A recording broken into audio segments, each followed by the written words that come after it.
నేను ఇంగ్లీష్ మెరుగుపరుచుకోవాలని అనుకుంటున్నాను. I want to improve my English. ఎలా ప్రారంభించాలో నాకు అర్థం కావడం లేదు.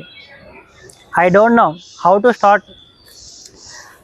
ప్రతిరోజు స్పీకింగ్ ప్రాక్టీస్ చేద్దామని అనుకుంటున్నాను. I'm thinking of practice speaking everyday. చదవడం కూడా ఉపయోగపడుతుందని విన్నాను. I heard reading also very important. అవును, చదవడం వలన మన పదజాలం పెరుగుతుంది. Yes, reading improves your vocabulary. ఇంగ్లీష్లో ఆలోచించడం కూడా చాలా ముఖ్యం అంటారు. They can say thinking in English is also very important. అవును, మనం ఎలా ఆలోచిస్తే అలాగే మాట్లాడగలం కదా. We speak the way we can think. నేటి నుండి ఈ 3 అలవాట్లను ప్రారంభిస్తా. I will start this 3 habits from today. Super, continue చేస్తే మంచి ఫలితం వస్తుంది. If you stay consistent you will see good results.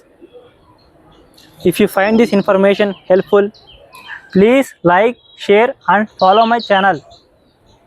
See you tomorrow for day 7. Thanks for watching.